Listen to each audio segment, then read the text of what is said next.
Have you ever looked up at the dark night sky and wondered where the heck the moon went? And then you had that intriguing thought that maybe, just maybe, there is something super magical happening in that darkness? Well, guess what? You are absolutely right, and I'm about to tell you why.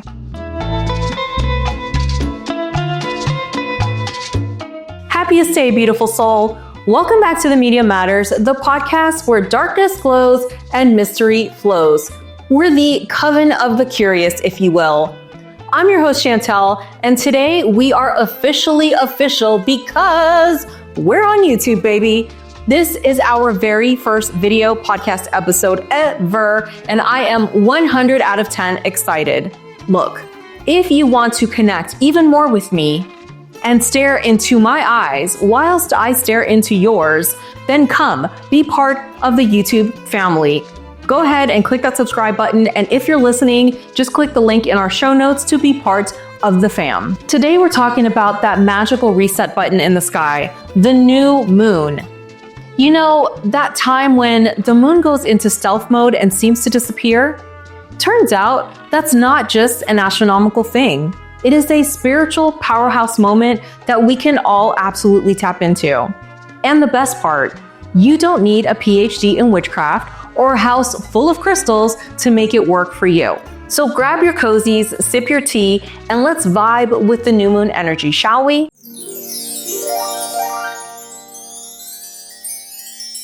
Before we jump into all the fun ritual stuff, let's talk about what this mysterious new moon actually is. So during the new moon, it's sneakily positioned right between Earth and the sun, with the lit side facing away from us, like completely away.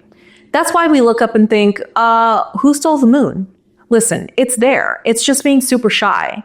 The whole disappearing act situation, this happens about every 29 and a half or so days, giving us a fresh lunar cycle. Now, here is the super cool part that I absolutely love. Pretty much every culture throughout history has looked up at this same exact moon doing its same exact vanishing trick. It thought, oh, this is definitely a sign to start fresh. From the ancient Egyptians to even your grandmother's folklore, the new moon has always been that universal symbol for pushing the reset button to life. It's when you plant those seeds, both the actual ones in your garden and the metaphorical ones in your life. Think about it like this. If the full moon is like that friend who comes to the party with a spotlight and is drawing attention to everything, the new moon is more like your bestie who comes over and brings a single candle, some wine, and listens to your deepest thoughts. One is external and showy, the full moon. The other is intimate and personal, the new moon. Both equally as amazing, just totally different vibes. And aren't we all, you know? What makes the new moon energy particularly special for beginners is its gentleness. So unlike the sometimes overwhelming intensity of the full moon, new moon energy feels quieter, more contemplative, and perfect for setting intentions or beginning practices without feeling rushed or pressured. This is why I often recommend new practitioners start their lunar work with the new moon. It's like dipping your toe in the water before diving into the deeper currents of lunar moon magic. It's really a forgiving, supportive energy that welcomes exploration. Now, I know you might be thinking, but I can't even see the new moon, so what the heck am I supposed to work with? Listen, first of all, super valid question. And second, that's actually the coolest part of this kind of magic. It's like this. The new moon is basically spiritual training wheels for your intuition. Since you can't rely on your eyes, you have to tune into how it feels instead. It's like when your phone dies and suddenly you have to remember how to get home without GPS. Annoying? Heck yes. But also kind of empowering when you realize that you knew the way all along. Think about it like the gardener who gets so excited about seeds they've planted. Look, nothing's happening yet, but trust me, it's doing things under the soil. They're absolutely right. And you'd never say, well, I don't see a tomato yet, so clearly this seed isn't working. Look, the new moon is kind of like that. It's your spiritual seed time. Major magic happening, just not the Instagram worthy kind. Not yet anyway. So let's talk about timing, because I used to get so stressed about this. Like, do I need to be sitting in ritual at exactly 3:42 a.m. when the new moon hits? Spoiler, definitely not, unless you're just really into being sleep deprived and cranky. When we talk about working with the new moon, we're talking about a chill 3-day window. It's the day before, the day of the actual new moon, and then the day after. Some people extend this to 3 days on either side, making it a week-long moon party. My take, the exact timing really doesn't matter as much as your intention and your presence. If you're asking, I like the week-long celebration, but that's just me. For beginners, I definitely recommend starting with the 3 days before and 3 days after method, because this really gives you a lot of time to get your practice going, align your things, get your tools, and whatever you need to get. No pressure. As you become more experienced, you might find you prefer working within different time frames, and that is totally cool too. So how do you know when the new moon cycle is coming your way? Well, you can easily find the exact date and time of each moon cycle online or through calendar and weather apps. Or you can let me be your reminder. In case you didn't know, some of my best magical tips never make it to the podcast. Gasp, I know I'm holding out on you. But that's because they go straight to our Magical Insider community through our free weekly updates and monthly newsletters. Here's the deal.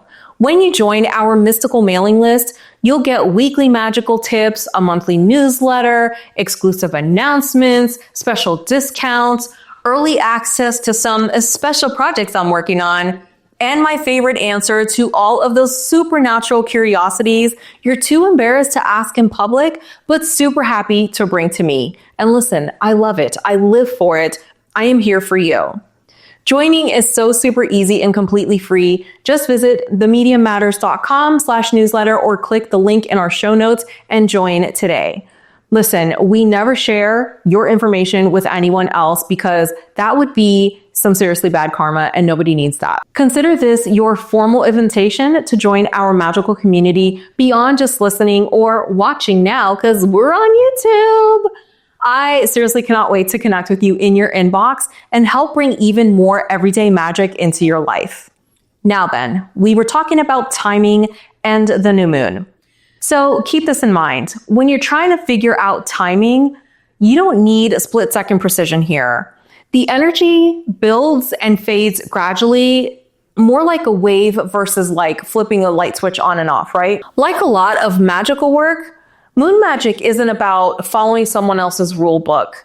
There's no cosmic mean girl judging your ritual aesthetic or taking points off if you use the wrong color candle, you know? The moon has been doing her thing for eons before Pinterest ever existed, and it's not suddenly going to stop working because you didn't arrange your crystals in a perfect grid. It's just not going to happen. And if it does, then pigs are definitely flying. So as we go through these techniques, I want you to promise me something and pinky swear, pinky promise that you're going to take what feels right to you and ditch the rest without an ounce of guilt. Because seriously, your intuition is like that spiritual GPS. That feeling of, oh, that resonates is way more important than following someone else's ritual. The most powerful magic happens when it's authentically you, even if that means doing your new moon work in your Hello Kitty pajamas while you're eating some ice cream. I am not speaking from experience, okay?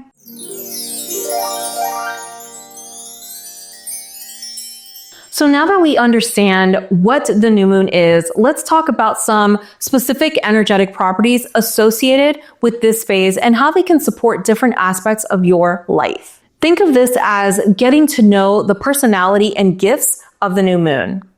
So the new moon carries primarily yin energy, which is receptive, introspective, and very nurturing.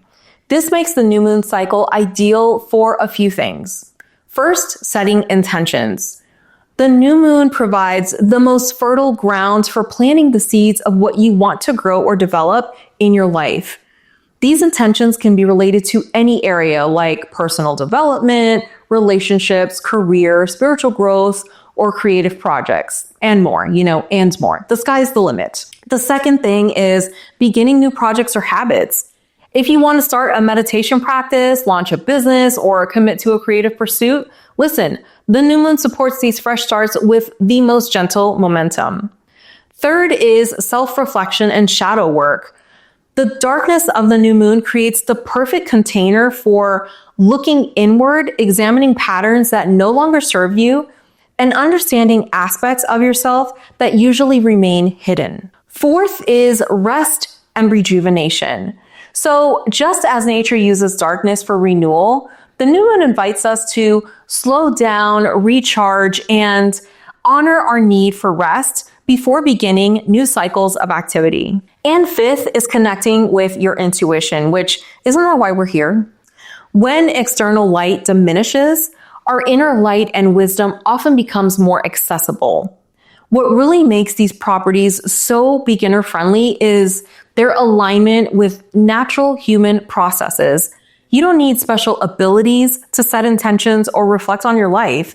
These are innately human activities that the new moon simply enhances and supports. Let's also talk about the elemental associations of the new moon, because understanding these can really help you create more balanced practices. The new moon primarily connects with water and earth elements. So water for emotional awareness and intuitive flow, and earth for grounding those insights into practical reality. This combination of water and earth creates a beautiful balance between dreaming and actually doing. The watery aspect helps us tap into our deepest desires and emotional needs, while the earthy qualities help us formulate concrete steps toward manifesting those desires. For beginners especially, working with these elements can be incredibly simple. You might place a small bowl of water on your altar to represent emotional clarity alongside a plant or a stone to represent grounding, the earth. No elaborate setups are required, just these simple symbolic connections. They make such a difference. Now, you've asked about how zodiac signs affect new moon energy, and that is a great question.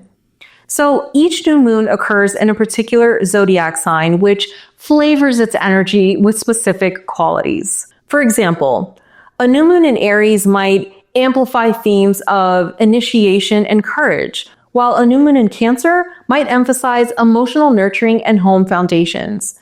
These zodiac influences add beautiful dimensions to your practice, but please know that you don't need advanced astrological knowledge to work effectively with the new moon or any moon cycle, I promise you. So we happen to have a new moon in Pisces coming up on February 28th. Make sure you keep an eye on your inbox, because I will be sharing those zodiac and new moon goodies with you right in an email. So if you haven't signed up, make sure you sign up. For beginners, keep it simple. Know which sign the new moon occurs in and consider how those general qualities might influence your intentions. As your practice develops, you might choose to explore these astrological nuances more deeply, but you don't need them to get started. I triple promise. What really matters most isn't memorizing complex astrological correspondences. Really, it's about developing your personal relationship with these cyclical energies. Your own experiences and observations are absolutely going to become your most valuable guide. So just trust yourself. It's always about that intuition, right? Okay, let's take a super quick break so that I can tell you about something that goes hand in hand with moon magic, and that is a quality sleep.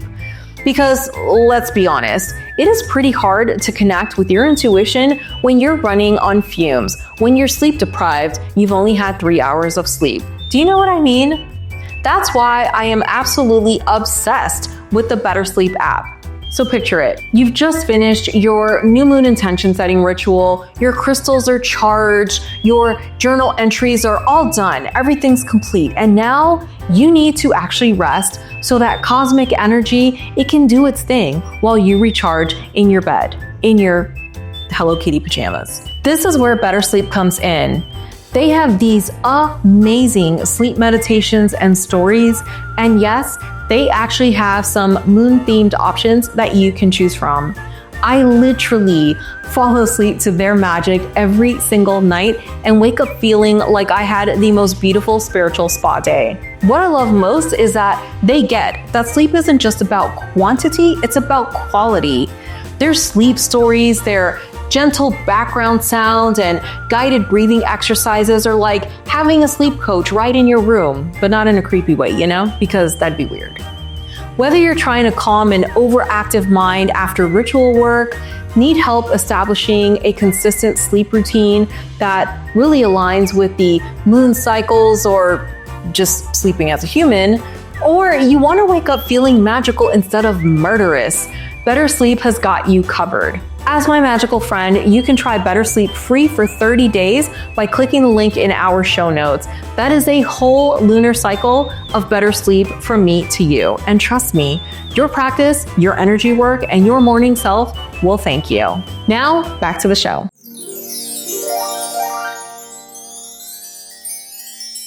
All right, so now that we know what energy we're playing with, let's talk prep work. And please don't panic. You do not need to convert your spare bedroom into a temple or spend your entire paycheck at the metaphysical store buying all kinds of stuff, including crystals. Although I don't hate these ideas, So first, let's talk about where to do this.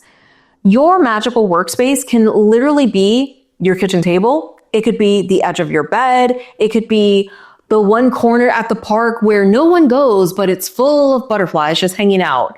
The only requirement here is that you need to feel comfortable enough to focus without someone interrupting you, because you need your time to work your magic. If you can, try to dim the lights a bit. Nothing creates moon vibes like a little darkness.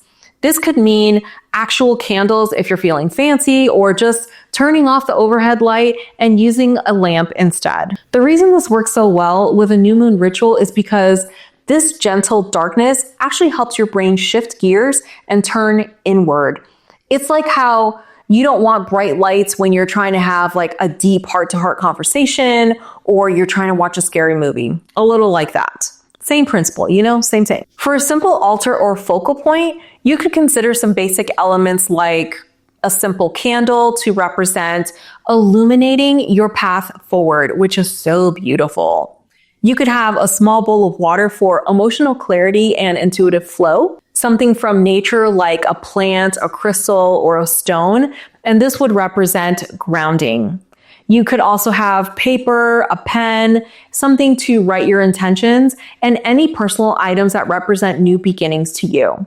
Just remember that these are suggestions, not requirements. The most minimalist new moon practice really needs nothing more than your presence and your attention. Next, let's talk about inner preparation, which is actually far more important than any physical setup you could do. In the day leading up to your new moon celebration, consider adding one of these practices to your routine to really just amplify things and make it even more magical. So first, taking a few moments for quiet reflection. What feels complete in your life? What feels ready to begin? Where do you sense potential or possibility? You don't have to meditate for hours. Just 5 to 10 minutes of contemplation can really provide some valuable insights for the path ahead. Next is clearing mental space by writing down any persistent thoughts or worries. The simple act of writing this stuff down really creates room for new awareness to shine through. And don't we need that? Next is connecting with your body through gentle movement, like breathing exercises or just noticing physical sensations. Our bodies often hold a lot of wisdom that our busy minds just have a tendency to miss. Perhaps the most important for beginners is setting realistic intentions. Your first moon practice might feel subtle rather than earth-shattering, and that's perfectly normal. Magical and spiritual practices build and power through consistency, not through immediate dramatic experiences. Although, I know we all want to see things right now, but that's not how it works. Here's a question I get a lot. Do I need to cleanse my space before new moon work? Yes, but if you know, I would say yes to a cleaning ritual before any magical or spiritual work. First, the cleansing isn't just for your space, but it's for you as well. Second, that cleansing process actually starts to shift your mindset into magical work. It's like when you put on your workout clothes before hitting the gym. That simple act of intentionally changing into workout clothes starts to prep your body and your mind for what's to come. Same here. Your cleansing ritual might involve using sage or palo santo to smoke things out. You could light a candle or incense, you could ring a bell, or just state your intentions out loud for the space because your voice has heaps and heaps of power. The most important preparation isn't about perfect cleansing techniques or all of these elaborate setups. It's about bringing your authentic presence to the practice. Show up as you are with openness, with genuine curiosity, and you're already succeeding. You're ahead of the game, my magical friend. As you develop your practice over time, you're going to organically figure out which preparatory elements feel supportive and which ones just feel like they can be tossed aside. They're not necessary. Just trust the process of discovery instead of forcing yourself to adopt practices that just don't resonate simply because you've seen someone else do it. It's not needed. You don't need to do it. Trust yourself.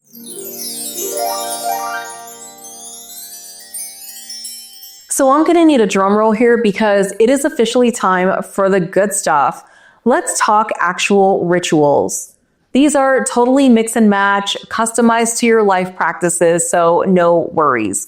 Think of them as those meal prep recipes where they're like, if you don't like kale, you can just sub in spinach and no chicken, try tofu. You know what I mean. Your magical practice, your rules, my friend. So first up, let's talk about the classic MVP of new moon rituals, and that is intention setting. So this is basically the spiritual equivalent of planting seeds in your life garden. It is so satisfying, and I swear it works. Here's how to do it. Make time to be alone without interruption.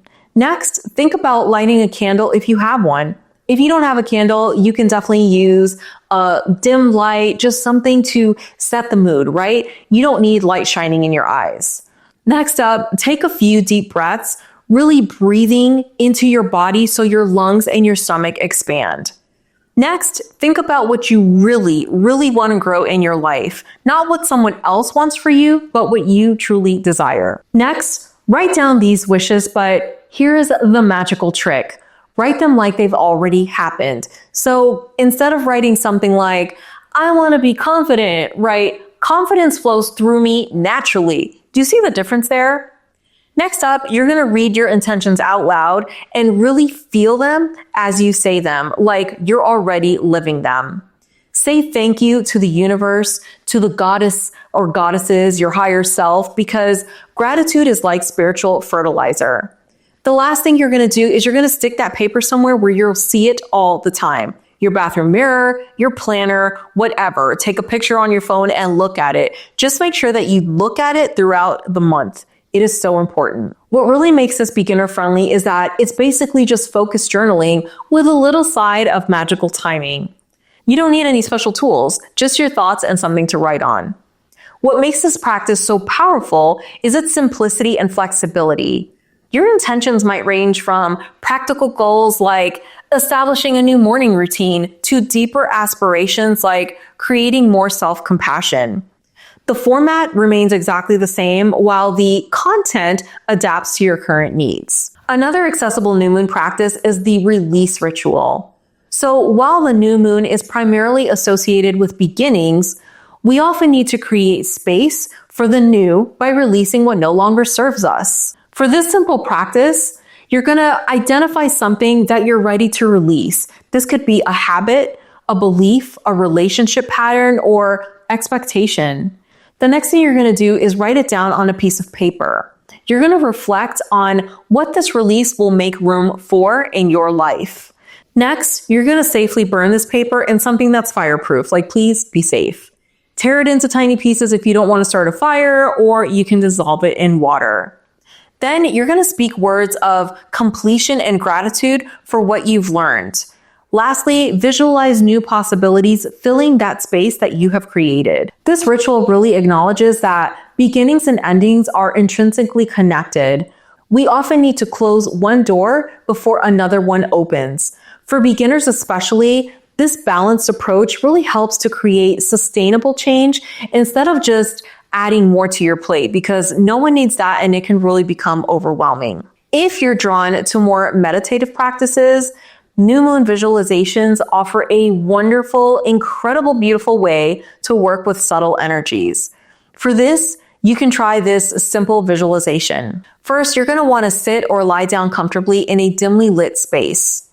Close your eyes and bring awareness to your breathing. Imagine a dark, moonless sky above you and visualize a tiny sliver of light just beginning to form, the first glimpse of the new crescent moon. As you breathe, imagine this light growing from within your own body. See this inner light illuminating your path forward, revealing the next steps. And then sit with any insights or images that arise without forming any specific outcomes. When you're ready, make sure to express gratitude and gently return to normal awareness. What makes this visualization particularly suited for beginners is its gentle nature.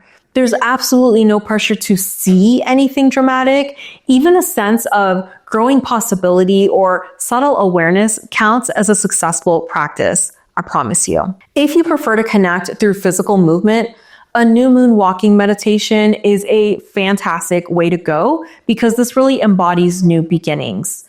To do this, you want to find a quiet path where you can walk without disruption, preferably under the night sky, so just be safe. Begin walking slowly with awareness of each step. With each inhale, imagine drawing in fresh possibility, and then with each exhale, release what no longer serves you. Notice the darkness around you as protective instead of scary. Feel the potential in each step forward. This is physical, like you are really putting your body into this magic.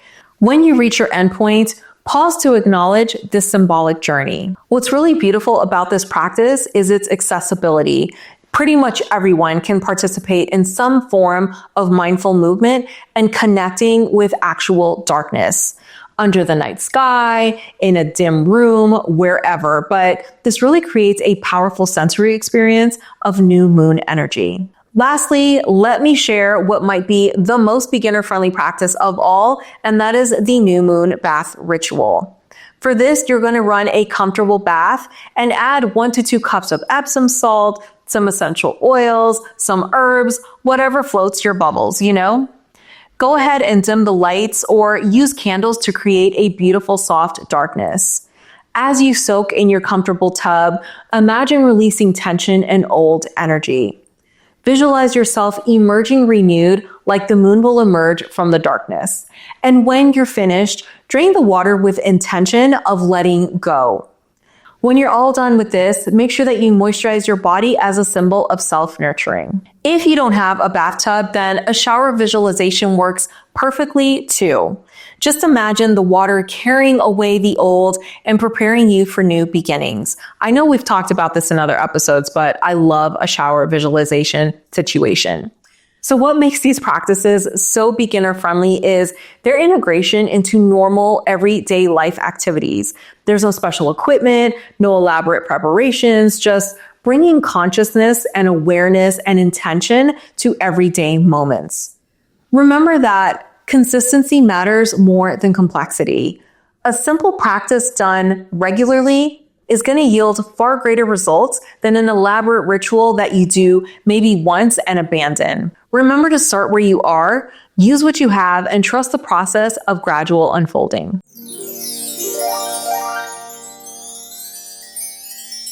So far, the practices we've talked about require minimal tools, but there are definitely some objects and elements that can enhance the new moon experience for you.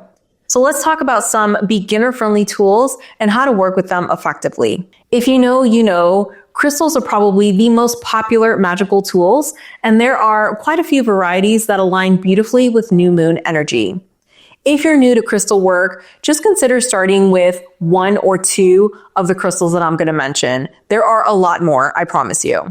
First up is clear quartz. So clear quartz amplifies intentions and brings clarity, and this is perfect for new beginnings. Next, moonstone, which connects with lunar cycles and enhances intuition. Next up, black tourmaline, because it offers protection as you open to new possibilities. Next, labradorite, because it supports transformation and spiritual growth. Just remember, you don't need rare or expensive crystals. Small, humble stones hold just as much potential as elaborate crystal collections, although I love them both. I'm not going to lie. What really matters is your connection with them. For beginners, I recommend this simple crystal practice. Hold your chosen crystal in your hands during your new moon ritual. Then you're going to state your intention either silently or out loud. Next, place the crystal somewhere visible for the lunar cycle, like the whole cycle. And then you're going to return to it periodically to reconnect with your intention. It's kind of like writing your intentions down. What I love about this approach is that it avoids the feeling of being overwhelmed, and it takes away the complex crystal grids or the programming techniques, while it still harnesses the energy of the crystals effectively and really helps your new moon ritual practice. Herbs and plants. These guys offer another accessible way to enhance new moon practices. So these natural allies just bring their own energies to support new beginnings, like rosemary for mental clarity and fresh starts. I love rosemary. Lavender for peaceful transitions. Mint for revitalization and new growth. Bay leaves for manifestation, especially when you write on them. A simple herbal new moon bundle might include gathering your chosen herbs, even like the dry ones that you cook with, the ones you find in your kitchen. They're perfect. You would arrange them in a small bundle or sachet. Hold the bundle while you're setting your intentions. You could place it on your altar or your bedside table, and then use it throughout the lunar cycle in teas or baths or whenever it's appropriate. Working with plants. Working with plants really connects us with natural cycles in tangible ways because they really remind us that growth often begins invisibly, like seeds germinating underground. Journals and writing tools. So these deserve special mention for new moon work because the act of writing really helps externalize internal processes, making them more concrete and accessible. For beginners especially, this tangibility can be incredibly helpful. You could consider creating a dedicated moon journal with these simple sections. First is current feelings and observations. Next is intentions for the cycles ahead, insights from the previous cycle, dreams or intuitive messages, signs or synchronicities noticed. So your journal, it doesn't have to be elaborate. Even a simple notebook can become super powerful when you use it consistently. What really matters is creating a record that you can revisit, and this allows you to track patterns and growth over time. If you enjoy more visual expression, try incorporating basic art supplies that can add another dimension to your practice. You can use colored pencils, watercolors, or even magazine cutouts for collages because all of these help to express feelings and visions that words sometimes just can't capture. Finally, let's talk about digital tools, which can absolutely have a place in modern magical practice. Moon phase apps, intention setting templates, guided meditations, and supportive playlists can all enhance your experience without diminishing its authenticity. One of the questions I hear a lot is, do I need these tools to practice effective moon magic? The answer, absolutely freaking not. These tools can really enhance your experience, but the most powerful element of any practice is your focused awareness and intention. A lot of history's most potent practitioners worked with nothing more than their minds, their hearts, and their connections to the natural cycles. Tools are just extensions of your energy. They're not replacements for it. If buying special tools feels overwhelming or it's not financially accessible right now, just know that moonlight falling across ordinary objects on your windowsill still creates an altar just as sacred as the most elaborate collection. Make sure you start with what you have and where you are. As you practice, as you develop your practice, you're going to figure out which tools resonate with your personal style and your energy. And really trust the organic process of discovery instead of feeling pressured to buy specific tools. You are the most powerful tool, I promise you.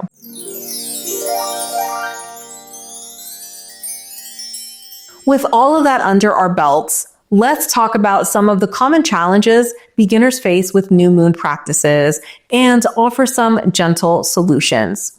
Remember that challenges aren't signs of failure. They're just natural parts of any learning process, so be gentle with yourself, my love. One of the most frequent challenges is timing.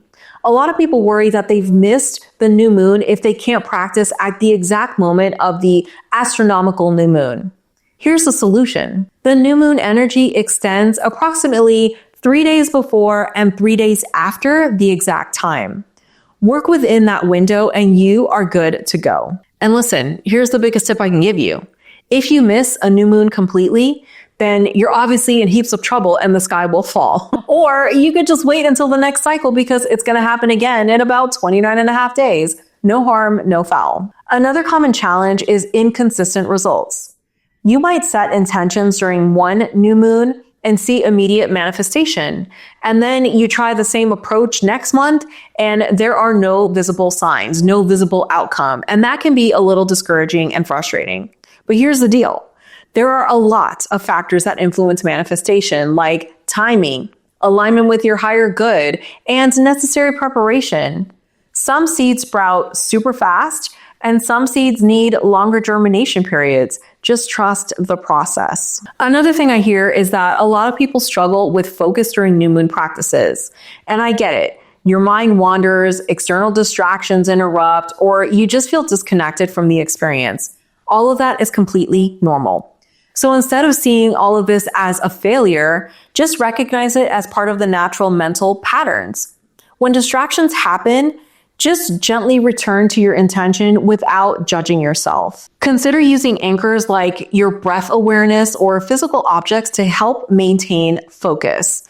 And remember, even experienced practitioners have distracted sessions every now and then. Totally normal. If you're practicing in a really busy household, finding uninterrupted space and time can really present some challenges. The solution isn't necessarily carving out the perfect conditions, but instead it's adapting your practices to fit your reality. So this might mean doing abbreviated rituals early in the morning or late at night. It could be involving family members or creating symbolic pocket rituals that can be performed anywhere without special setup. Just adapt. It's going to be fine. Another challenge worth addressing is doubt. That inner voice questioning whether your practices work or have any real impact. This is not only common, but completely natural when you're exploring any metaphysical territories, I promise you. This isn't about forcing belief, but really creating space for experience. So instead of demanding immediate faith or results, just maintain consistent practice while you're observing patterns that happen over time. Record your experiences in a journal without judgment, looking for subtle shifts and connections instead of these dramatic demonstrations. They're unlikely to happen. Everything is so subtle and gentle. A lot of practitioners find that evidence really accumulates gradually through personal experience, building confidence organically instead of through forced belief. Trust the process of discovery while you're maintaining healthy critical thinking. All of this, it's going to come together. Finally, struggling with perfectionism, feeling like your rituals have to match exactly what you've seen someone else do. This really just sets you up for pressure, unnecessary pressure that really just diminishes the magical effectiveness. I think the solution here is just embracing personal authenticity. Your unique approach, even if it differs from traditional methods, carries a lot more power because it resonates with your specific energy. Adapting practices to fit your lifestyle, beliefs, and aesthetic really creates sustainable magic that grows with you. And isn't that what you want? If you encounter these or other challenges, just remember that every experienced practitioner started as a beginner, began as a beginner. What distinguishes those who develop fulfilling practices isn't the absence of challenges, but gentle persistence through them. Don't quit, just keep going. Really, the new moon itself teaches this lesson perfectly. Darkness isn't failure, but necessary preparation for rebirth.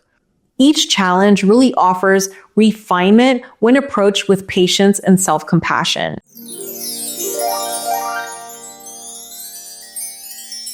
My magical friend, we are wrapping up our moon adventure, and I really feel like we have been on the coziest spiritual sleepover ever.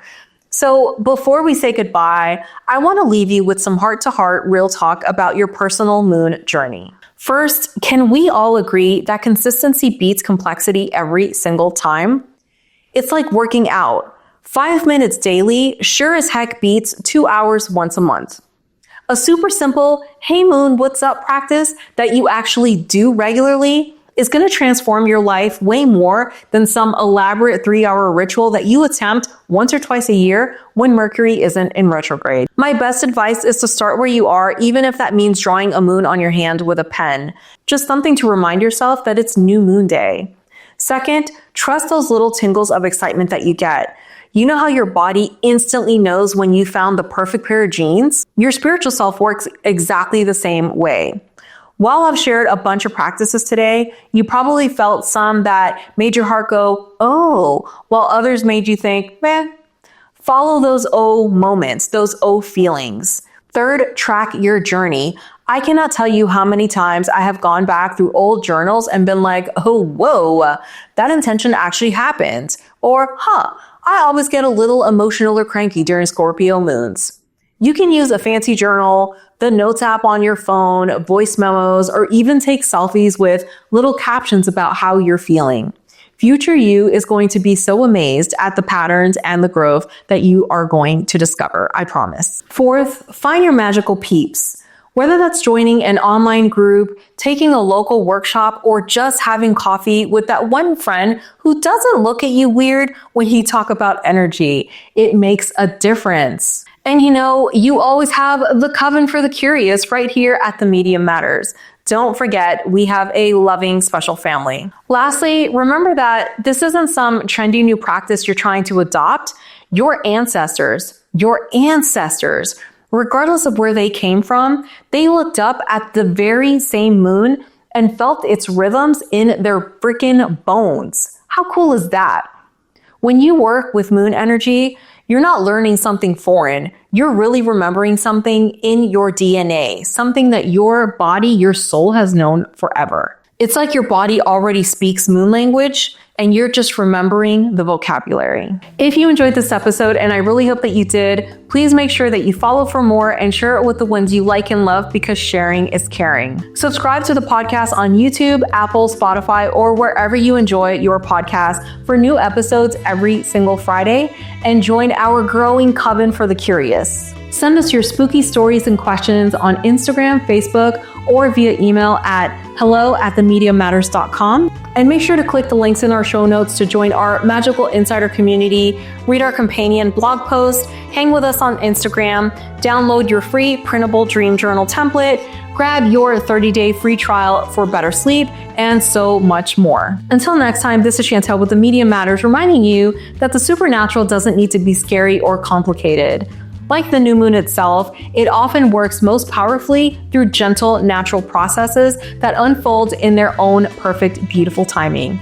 I will see you next time.